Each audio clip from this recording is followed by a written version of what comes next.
What's up mga katropa? Welcome back my YouTube channel. Magandang umaga, magandang hapon, magandang tanghali, maganda at nagaganda mga tropa. Mega shoutout po sa inyo lahat mga tropa. Kamusta naman po ang inyong kalagayan ngayon mga tropa? Para po nasa mabuti kayong kalagayan. And mga katropa, may papakita po ako sa inyo ngayon po ay nagsisimula na po maglagay po ng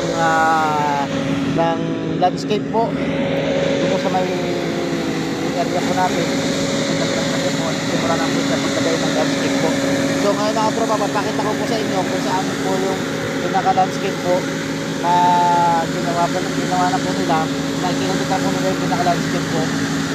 So nagsimula pa lang sila, pero totally hindi pa talaga siya na talagang nakapit po yung landscape. Tara mga tropa, samahan nyo ko, papakita ko sa inyo yung pinaka-landscape po. Let's go mga tropa!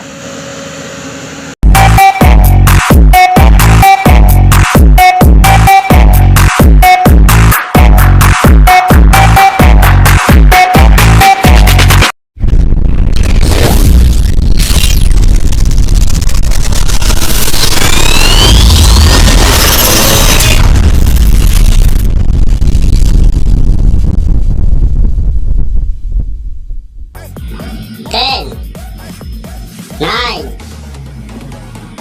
8, 7,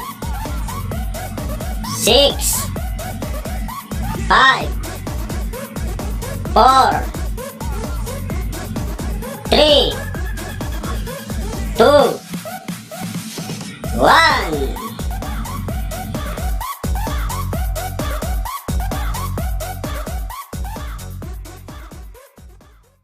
So yan mga tropa, papunta po natin sinasabi ko na pinaka-landscape na kinabit po nila, na kinabit na po na kahapon po yata kinabit yata o kahapon yata ito kinabit.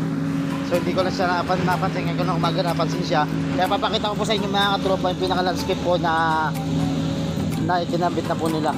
So yan mga tropa, yan yung pinaka-landscape po na kinabit po nila. Start ano pa lang yan, pinaka-sample pa lang po yan. Ayan po yung pinaka-landscape. Plastic po yan mga tropa.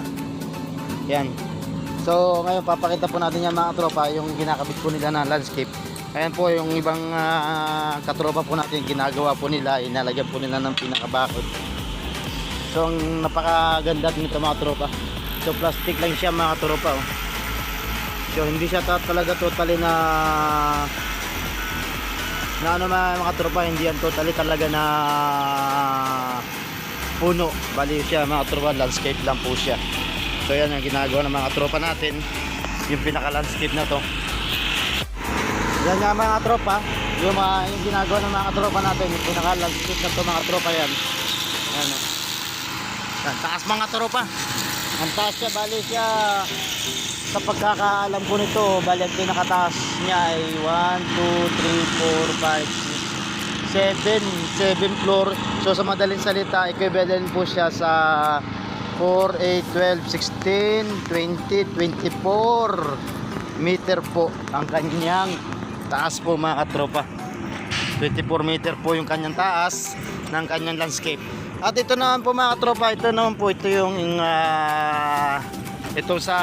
yan, espalto na rin po rito. Sa may banda po papunta siya sa bridge 2, bridge 3, bridge 1. Ito na po, naka-espalto na rin po siya. Yan, okay na po siya. Medyo malino nila na po ang kagandahan po rito ngayon sa may bridge, sa papunta po ng bridge 1, bridge 2, bridge 3. So ayan mga tropa, naka-espalto na po siya. Ayan. O, di ba mga tropa, kita nyo na po ang mga environment at updated na mga dito sa area po natin. So ayan mga tropa, yung nakikita po ninyo po na yan, stockpile po na yan, tatanggalin po yan mga tropa. Hindi po yan totally na jump po yan, tatanggalin po yan. So yan, ang pagkakaalam ko po niyan mga tropa, yan po ay may tatayuan po na 3 building po or 4 na building na tagbi 15 floor po, 15 floor. Yan po ay pinaka-hotel po na yan.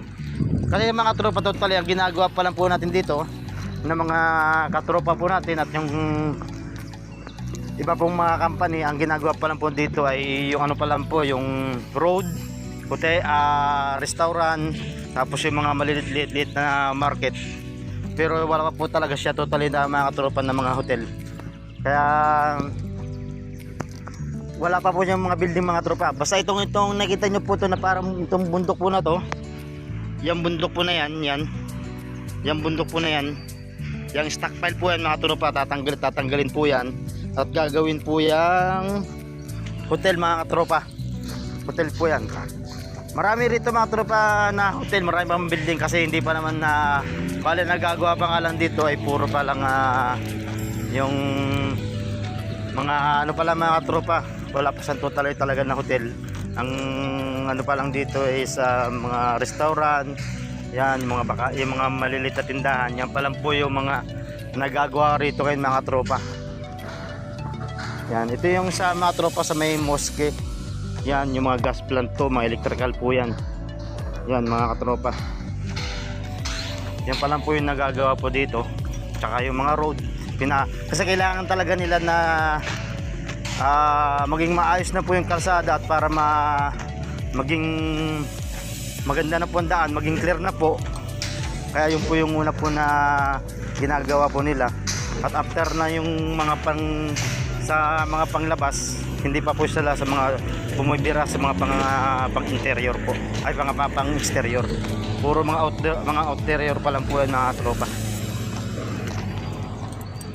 Yan, so ayan mga tropa, ayan basta sasabi tulad nga sabi ko po sa inyo, ang tabayanan nyo lang po at yung mga ginagawa po natin mga vlog at pinapakita po sa inyo para may mga updated po kayo sa mga ginagawa po natin, sa mga ginagawa po ng mga tropa po natin. Kaya nga pala mga tropa, maraming salamat po sa mga walang sawang sumusuporta po sa aking mga vlog, sa aking mga content po. Maraming salamat po sa inyo. Mega shoutout po sa mga team na walang sawang sumusuporta po sa bawat may ina-upload po akong video. Maraming salamat po sa inyo. At sa mga bago kong katropa, maraming salamat. At maraming salamat din po sa mga gusto pa maging katropa, sa mga manonood po, sa mga gusto pa manood. Maraming salamat po sa inyo. Huwag nyo lang pong kalimutan na mag-subscribe, click the bell and notification bell para lagi po kayong updated po sa mga video po yung upload ko mga tropa. So ayan mga tropa, pumunta tayo ron, papakita ko ulit sa inyo itong area na to mga tropa. Ito yung pumuntahan po natin to.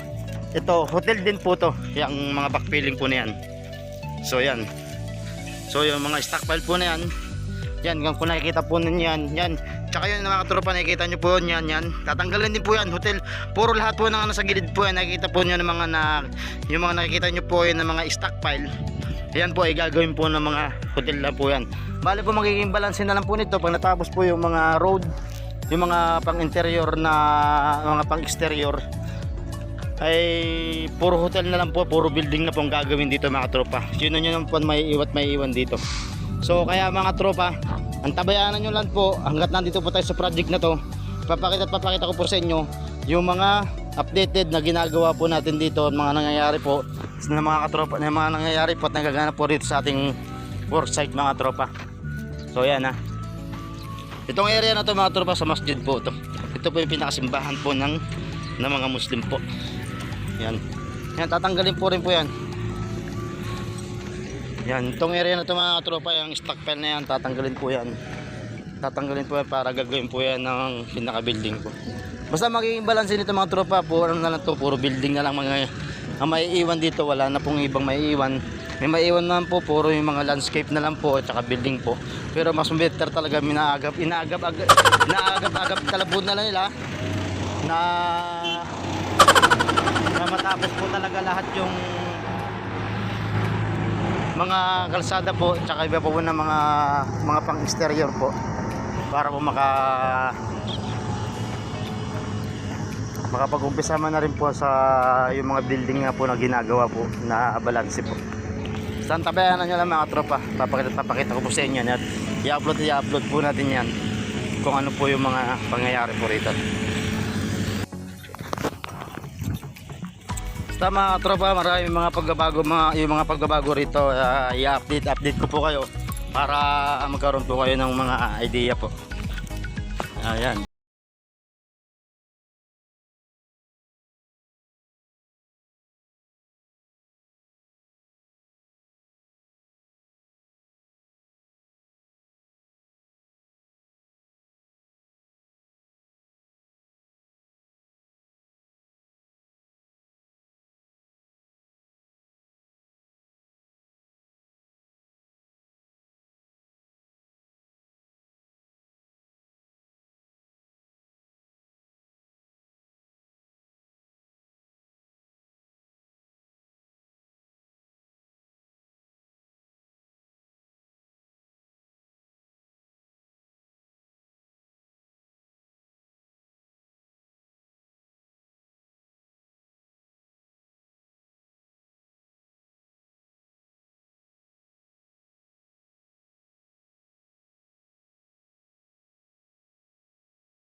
Po. O yan, basta mga tropa, i-update ko po kayo. Ayan mga tropa, oh, di ba? Na dinadaanan siya ng mga tropa ng mga tropa ng mga sakyan. Itong mga pantemporary po siya na mga tropa, pantemporary po na daanan po yan. Na road para maging clear lang po yung maging clear lang po yung natin, yung pinaka roadside po mga tropa. Ayan. Ganda na mga tropa. Basta ito mga tropa, itong na to, tulad nga po ng sinabi ko sa inyo, itong espalto na po ito, may pinaka second to third layer pa po ito. Hindi lang po yan na pantemporary lang po yan, mayroon pa po yan, may dalawang patong pa po yan para sa madaling salita mga tropa, sa mga pang finishing ba. Kasi ngayon mga tropa, ginagawa lang yan ng first layer kasi nga naradaanan pa siya ng mga equipment, mga iba't ibang equipment mga tropa. Kaya ganyan lang muna yung kanyang pagka-espalto mga tropa. Pero kapag oras na natapos na lahat, naging clear na, natapos na, ay magiging pinaka last final niyan mga tropa is first layer mga tropa, yung talagang pang na mga tropa, pandiinan na yun, talagang pang daanan na yan ng mga pangdaanan talaga mga tropa ng mga private.